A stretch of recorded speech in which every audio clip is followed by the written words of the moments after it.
En una titulación complejométrica tenemos entonces un analito, que casi siempre es un metal, y un valorante, que es un agente quelante. En la reacción, en la titulación complejométrica hay una reacción de formación de un ion complejo. Bien, sin embargo, recordemos que en una titulación siempre es necesaria la presencia de un indicador que me pueda marcar el punto final de la reacción, ¿vale?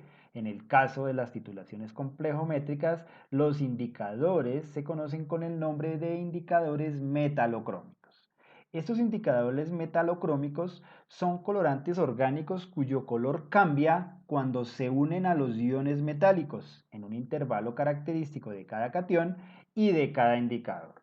Es decir, cuando yo tengo en mi proceso de titulación el analito, ¿vale? Tengo el analito, ese analito, que es un metal, cuando yo le agrego un indicador, va a formar un complejo coloreado con el indicador. Es decir, que el indicador también hace un efecto de formación de complejo. Si tengo el metal, el indicador se va a unir al metal, me va a formar un complejo que va a dar un color característico. Bien, entonces ese es el principio de funcionamiento de un indicador metalocrómico. Cuando el indicador forma un complejo con el analito, en este caso un metal, me da un color. Y cuando está sin el complejo, es decir, cuando tengo libre el indicador y no está formando el complejo, me va a dar otro color. Bien, entonces el cambio de color en la titulación potenciométrica se da por ese intercambio entre el metal, que se forma un complejo con el indicador, y luego cuando no lo forma. Bien, en el caso de la titulación complejométrica, recordemos que una de las más usadas son las titulaciones con EDTA. Resulta que el EDTA tiene una constante de formación muy alta, y eso significa que tiene una afinidad muy grande por el analito, en este caso los metales. Entonces, ¿qué es lo que sucede? Yo tengo mi analito. A mi analito le agrego un indicador. Bien, ese indicador forma un complejo metálico con el analito. Eso me da un color específico. Ahora, cuando yo inicio el proceso de titulación y agrego el EDTA, lo que va a suceder es que el EDTA va a empezar a formar otro complejo metálico, bien, otro complejo metálico de EDTA y analito, va a hacer el efecto de quelación, ¿cierto? Quela todo el metal, ¿vale? Y el poco metal que se encuentra formando el complejo con el indicador, cuando se acaba el analito libre, el EDTA posteriormente va a empezar a quitarle, por decirlo de alguna manera, el metal al indicador, hasta que llega al punto de equivalencia, todo el metal pasa a formar el complejo con el EDTA y el indicador queda sin metal, y al quedar sin metal pues me va a dar un color diferente. Resumen, tengo el indicador. El indicador, cuando lo pongo en la solución con el analito, forma un complejo metálico que me da un color específico. Luego de eso empiezo a hacer el proceso de titulación con el EDTA. El EDTA primero forma o hace el efecto quelato y forma un complejo con todos los iones que tengo libres y que aún no están en complejo con el indicador. Una vez termina con los iones libres en la solución, el EDTA arranca del indicador el metal, y al arrancarlo del indicador del metal, pues se va a tener el color del indicador libre. Va a haber un cambio de color porque el indicador sin metal tiene un color diferente al indicador con el metal. Bien, entonces ese es el principio de funcionamiento de un indicador metalocrómico. Estos indicadores metalocrómicos también son indicadores ácido-base, es decir, que sus colores también dependen del valor de pH. Consideremos entonces este primer indicador, que es el negro de ericromo T. Este negro de ericromo T, cuando está con el metal, es de color rojo vino. Cuando está con el metal, es de color rojo vino. Y cuando está libre el indicador, es decir, que ya no tiene el metal porque el agente valorante removió el metal después de que se llegó al punto de equivalencia, ¿vale? Entonces, ¿qué sucede? Que él puede cambiar de rojo vino a rojo, puede cambiar a azul o puede cambiar a naranja. ¿De qué depende que vire a uno o a otro color? Pues básicamente va a depender del pH en el que se encuentre la solución. Entonces, si tenemos pHs por debajo de 6,3, ¿vale? Entonces el cambio del color va a ser de rojo vino a un rojo más claro. Pero pues ver un cambio de rojo vino a un rojo más claro es un poco complicado, ¿cierto? La idea es que el cambio sea a dos colores que sean completamente diferentes para poder detectar fácilmente ese punto final. El pH utilizado para este indicador es 10. ¿Por qué? Porque recordemos que si yo hago una titulación con EDTA, el EDTA existe en mayor proporción en su forma totalmente desprotonada, que es la forma en la que tiene la formación de un complejo más estable, a pH superiores a 10. Entonces, este negro de ericromo T es ideal usarlo en una valoración complejométrica con EDTA porque en pH superior a 10 la forma del indicador libre es azul y la forma del indicador con metal es rojo. Entonces, si yo tengo un analito, ¿cierto?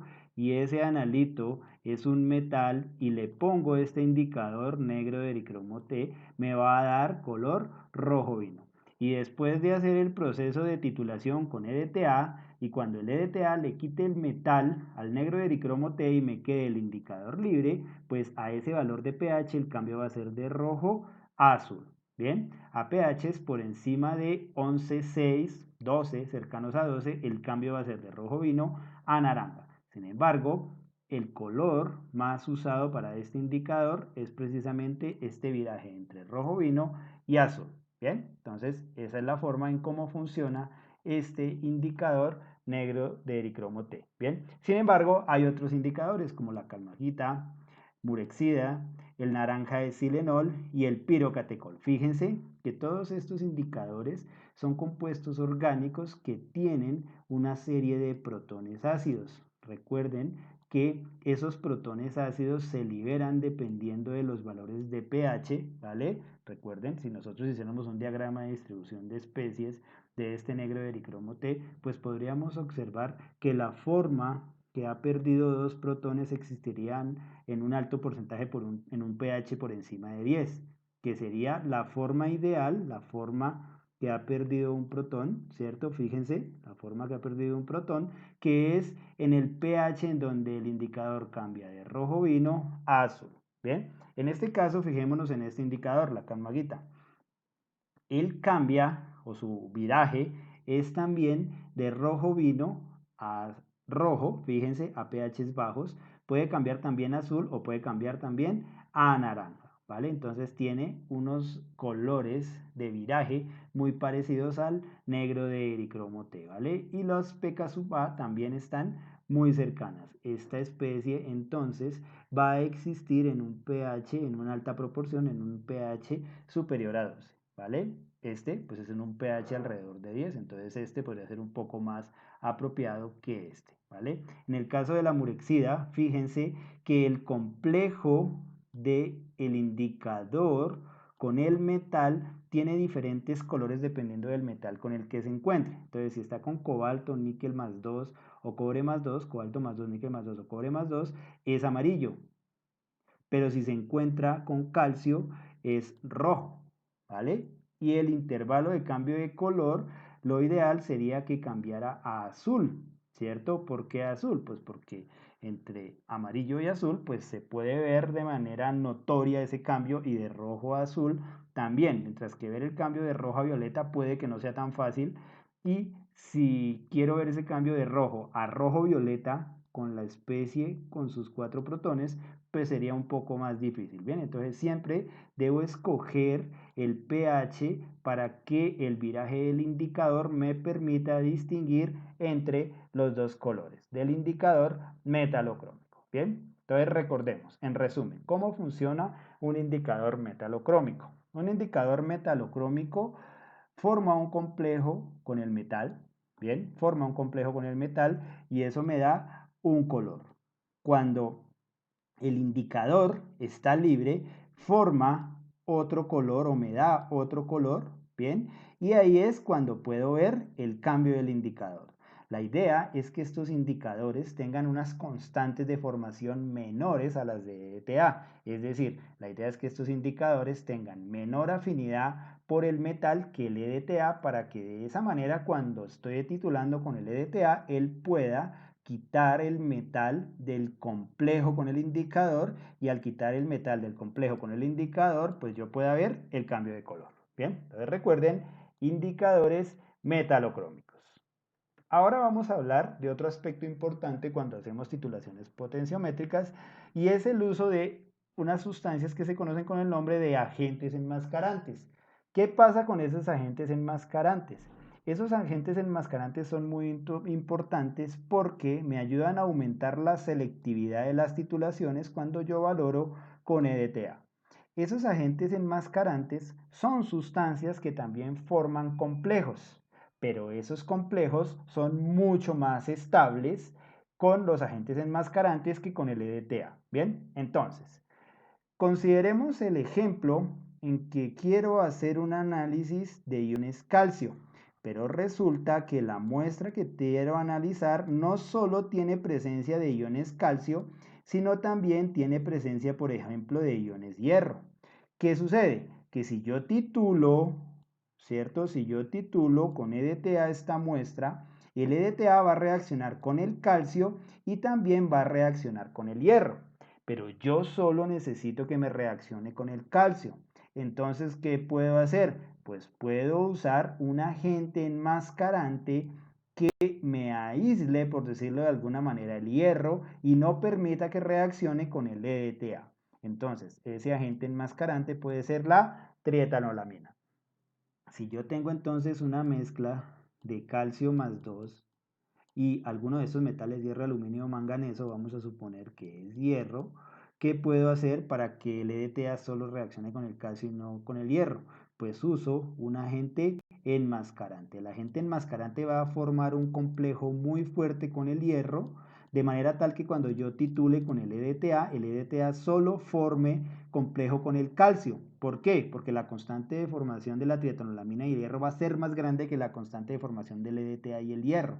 Por lo tanto, el EDTA no va a poder quitarle el metal al complejo que está enmascarado. Bien, entonces esos agentes enmascarantes son muy útiles porque me van a permitir hacer selectiva una titulación potenciométrica cuando tengo una mezcla de diferentes metales. Bien, el cianuro forma complejos muy estables con el níquel, el cobalto, el zinc y el cadmio, por lo cual el cianuro es un enmascarante de estos metales. Bien, entonces si yo quiero analizar un metal, ¿vale? Un metal y tengo más metales en esa misma muestra y no quiero que interfieran en la titulación, entonces puedo usar un agente enmascarante. Entonces, los agentes enmascarantes son aquellos que forman complejos metálicos con constantes de formación más grandes que las que se forman con el EDTA y eso permite que se puedan aislar para que el EDTA solo reaccione con la especie que yo necesito. Bien, este que tenemos acá, el oxidrilo, es un agente enmascarante muy utilizado para la dureza de aguas. La dureza de aguas es la determinación de calcio y magnesio en aguas, ¿vale? Entonces, cuando yo hago una titulación para determinar calcio y magnesio en agua y utilizo EDTA como el agente complejante, ¿cierto? ¿Qué sucede? Que el EDTA reacciona con el calcio y reacciona con el magnesio, ¿vale? Entonces, ¿qué es lo que podemos hacer? Lo que podemos hacer es usar el agente enmascarante para primero aislar el magnesio, enmascararlo de manera tal que el EDTA solo reaccione con el calcio. Al reaccionar solo con el calcio, pues puedo determinar calcio en la muestra. Posteriormente, lo que puedo hacer es hacer una titulación sin agente enmascarante. Y al hacer la titulación sin agente enmascarante, pues voy a determinar las dos especies. Voy a determinar magnesio y voy a determinar calcio. Pero como ya tengo la concentración de calcio, al hacer una resta de la cantidad de moles de calcio menos las moles totales, pues puedo encontrar la molaridad, las moles primero del magnesio y posteriormente la concentración molar del calcio. ¿Listo? Entonces, de esa manera podemos usar agentes enmascarantes para hacer que las titulaciones complejométricas sean selectivas. ¿Listo? Entonces, tengan en cuenta lo siguiente, en resumen.